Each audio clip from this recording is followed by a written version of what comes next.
Now next is bonus share. अब bonus share का देखो मीनिंग क्या होता है।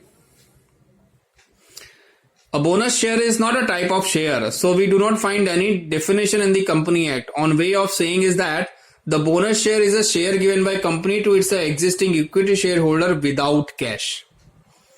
यानी कि ये वो शेयर है जो हम मुफ्त में बांटते हैं, हालांकि मुफ्त में नहीं बांटते, लेकिन इसके बदले में कंपनी को कैपिटल नहीं मिलती, ठीक है, लेकिन शेयर्स की ओनरशिप मिल जाती है सामने वाले पर्सन को। अब ऐसा क्यों होता है?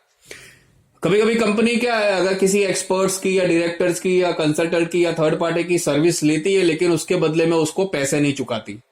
Fine, the company is unable to pay in cash.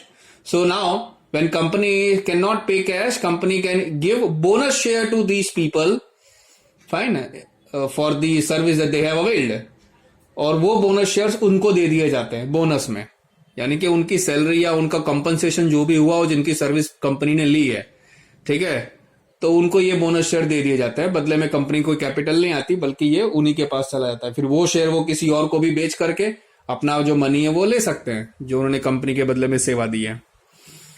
A bonus share is not a type of share, so we do not find any definition, ठीक है। One way of saying is that the bonus share is a share given by the company to its existing equity shareholder without cash और any return in proportion to the holding. In other words, bonus share is a share which the company gives to its shareholder from its accumulated profit without taking any charge from them. तो ये किस में से दिया जाता है? Company को जो साल में प्रॉफिट हुआ होता है उस प्रॉफिट में से कुछ शेयर कन्वर्ट करके, यानी कि प्रॉफिट में से हम थोड़ा हिस्सा कैपिटल में बेच देते हैं, तो कैपिटल में हमारा शेयर का प्राइस बढ़ जाता है, तो कुछ शेयर हम लोग दे देते हैं इन सर्विस प्रोवाइडर को, ठीक है, जिनकी सर्विस हमने ली है। From which balance can bonus share can be given? From which balance can a bonus share be given? तो कहां से ये बैलेंस लिया जाता है बोनस शेयर के लिए? तो जनरल रिजर्व हो गया, credit balance of sinking fund after returning to the debenture, credit balance of profit and loss account, यानी कि प्रॉफिट में से कैपिटल रिटर्न, रिजर्व फंड, जो कैपिटल के ऊपर रिटर्न हमको मिलता है उसका रिजर्व फंड होता है, credit balance of securities premium account, यहां से दिया जाता है, ठीक है। तो ये बोनस शेयर के ऊपर। Now into the bonus share, we have just flipped the page. Fine, bonus share में फ्रैक्शनल तो नहीं, लेकिन ये आपके लिए इम्पोर्टेंट है कि बोनस शेयर इशू करने की प्रोसीजर क्या है। तो सबसे पहला क्या स्टेप होता है? Verifying the articles. First of all it should be verified from the articles whether the director have the authority to issue bonus shares. तो आपको पता होगा कि कंपनी रजिस्ट्रेशन करने के लिए एक आर्टिकल ऑफ एसोसिएशन डॉक्यूमेंट होता है। उस आर्टिकल ऑफ एसोसिएशन में पूरे रूल्स एंड रेगुलेशन लिखे होते हैं कंपनी के। तो क्या उस रूल्स एंड रेगुलेशन यानी कि कंपनी के आर्टिकल ऑफ एसोसिएशन में मेंशन है कि वो लोग बोनस शेयर दे सकते हैं? क्योंकि इसमें क्या है कि बोनस शेयर देने में कंपनी का सीधे प्रॉफिट है वो उसमें से काटा जाता है। Second, closing the membership book before calling the meeting of share holder for issuance of bonus share, the membership book needs to be close to calculate who will get how many bonus shares, ठीक है। Membership की book close करनी पड़ती है। Resolution in board directors meeting, board of directors की meeting के अंदर resolution pass किया जाता है कि भी बोनस शेयर देने का ऐलान है। मीटिंग ऑफ शेयर होल्डर की मीटिंग होती है। Statement of position, fine, statement दी जाती है कंपनी की कि क्या पोजीशन है। Secretary has to prepare a statement showing position of the members. This statement shows names, address, number of share held, the member of bonus shares to be given. कौन से members को है bonus दिया जाता है, bonus share दिया जाता है, उसका पूरा पोजीशन तैयार करना पड़ता है कि कितने मेंबर्स हैं और कितने और नए मेंबर्स को शेयर दिया जा रहा है। छठा है शेयर अलॉटमेंट लेटर्स, फिर शेयर अलॉटमेंट लेटर दिया जाता है। सातवां है शेयर सर्टिफिकेट, तो शेयर दे दिया, उसके बाद शेयर सर्टिफिकेट ट्रांसफर करके उनके नाम पे कर दिया जाता है डीमेट अकाउंट में। Filing the return with the company registrar, उसके बाद में फिर कंपनी रजिस्ट्रार में रिटर्न फाइल करना पड़ता है, क्योंकि ये प्रॉफिट आपका कम हो गया ना, आपने बोनस शेयर दिया तो आपको फिर इनकम टैक्स रिटर्न तभी आप दे सकते हो।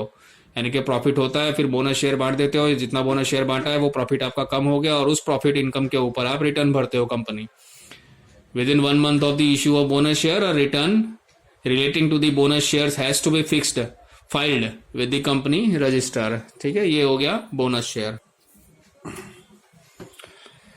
Now we will move to the 15th point, that is private placement of shares or debentures. Private placement is important topic. In India, the method of offering shares through private placement was used in a limited scale, but after depression in the market of issue of new shares in 1997, private placement has become more popular, बहुत popular हो गया अभी। सारे जो companies है वो share private placement के through है। प्राइवेट प्लेसमेंट, प्राइवेट यानी कि चुप चुप खानगी में, ठीक है, यानी कि यहाँ पे आईपीओ की तरह जो पब्लिक में पूरा इन्वाइट नहीं किया जाता, एडवर्टाइजमेंट नहीं की जाती। प्राइवेटली आप किसी एक पर्सन को, एक कंपनी को, एक बैंक को, या किसी एक ही फाइनेंशियल कंपनीज को, या कोई बड़ी कंपनी को आप सारे शेयर्स चुपके से उसी को ही दे देते हो और वो कंपनी इन्वेस्ट कर लेती है, ठीक है। This is called private placement. Promoters now offer shares to their friends and well-wishers to fulfill the requirement of minimum subscription according to government guidelines before offering shares to the public। यानी कि public को offer करने से पहले जो minimum shares आपके subscribe होने चाहिए वो अपने फ्रेंड्स, नियर रिलेटिव्स, आसपास को, वेल विशर्स को दे देते हैं। In addition, financial institutions are offered shares to satisfy their need for funds. In India, newly incorporated OTCI यानी कि over the counter exchange has recognized this method for registration of companies। यानी कि जो OTC market है, over the counter वाला, जहां पे unlisted company के शेयर मिलते हैं, वो शेयर्स हो जाते हैं, ठीक है। किसी प्राइवेटली आप पर्सन को या वेल विशर्स को सीधे आप लमसम में दे सकते हो। Features of private placement, there is no entry और exit barriers of private placement, the deal is executed very fast, terms are negotiated between the issuer and purchaser. अब प्राइवेटली किसी को आप शेयर सारे दे रहे हो तो वो नेगोशिएशन भी हो जाता है कि भाई आप मार्केट प्राइस से कम प्राइस में दोगे, इसीलिए उसको आप अपने लगते वक्त जो भी है खानगी या अपना पहचान का, उसी को आप शेयर दोगे ना। Company can choose the investors, it is govern by SEBI guideline. SEBI govern करती है इसको। कंपनी में ऑब्टेन क्रेडिट रेटिंग, कंपनी को क्रेडिट रेटिंग भी लेनी पड़ती है, ठीक है। Private placement of shares, a general concept under this practice, a company making new issue of shares given their shares to such individuals और institutions who have previously bought their shares. उसी को private placement में share दिए जाते हैं जिसने पहले भी कंपनी के शेयर बाय किए हों। In this method, house specialising in issue of shares और financial intermediaries purchase the complete lot, ठीक है। जो इश्यूअर होता है या तो पूरा फाइनेंशियल इंटरमीडियरी जो होता है, फाइन, यानी ब्रोकर हो गया, या तो कोई बैंक हो गई, या तो म्यूचुअल फंड कंपनी, या कोई इंश्योरेंस कंपनी हो गई जिसके पास बहुत सारा पैसा है, उसी को ही आप सारे शेयर बाय करवा देते हो। Thereafter they allot shares to their customer, फिर वो लोग अपने कस्टमर को शेयर देते हैं। Here the agent act as a wholesale dealer and sell securities to public like retailers on retail business। अब ये इस तरह से होता है कि आपने होलसेल में किसी को सारे शेयर्स दे दिए, बड़ी बैंक को या कंपनी को, फिर वो बैंक या कंपनी जो है वो उस शेयर्स को रिटेल जनरल पब्लिक को सेकेंडरी मार्केट में दे देगी, ठीक है। तो ये इस तरह से होलसेल और रिटेल की चेन बन गई शेयर बेचने के लिए। There is a difference between private placement and allotment of shares on preferential basis. Preferential basis और प्राइवेट प्लेसमेंट में डिफरेंस है। In a private placement there is no knowledge of the identity of share holder at the time of preparing the share certificates.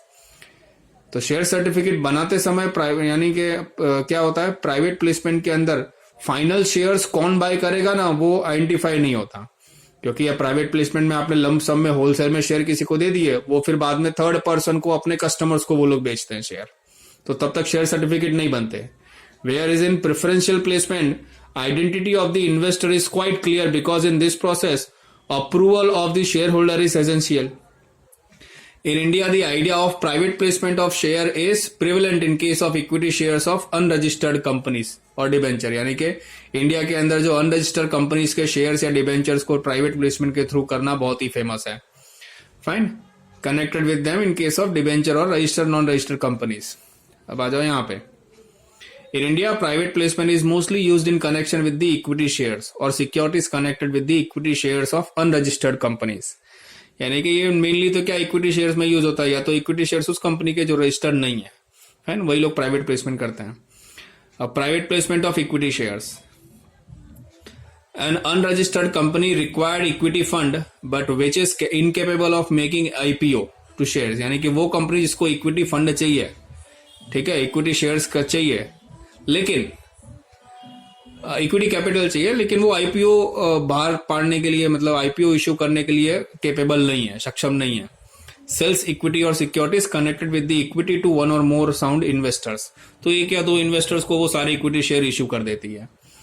Under the circumstances the company can independently determine equity price and quantity because such issue do not come under the regulation of SEBI. Fine, ये सेबी के under में इतना आता नहीं, आप lump sum में सारे shares किसी दो चार को आप दे देते हो, हालांकि सेबी की परमिशन तो चाहिए ही, क्योंकि वो जो इसको आप इश्यू करते हो प्राइवेट प्लेसमेंट में, वो ऑलरेडी आपका शेयर सब्सक्राइबर होना चाहिए। फाइन। तो इस तरह से क्या होता है कि आपको पूरा आईपीओ जैसा खर्चा नहीं करना पड़ता। आपने लम सम में किसी फाइनेंशियल कंपनीज को सारे शेयर दे दिए और वो फाइनेंशियल कंपनी अपने मार्केट में बेच देगी शेयर्स, तब आपको आपके इन्वेस्टर्स दूसरे मिल जाएंगे, तब सर्टिफिकेट तैयार होगा। कौन सी पार्टीज है जो प्राइवेट प्लेसमेंट में इन्वॉल्व है? म्यूचुअल फंड है, बैंक्स है, एलआईसी है, वेंचर कैपिटल है और यूटीआई। यूटीआई का नाम बदल के अभी एक्सिस बैंक हो गया है। ठीक है,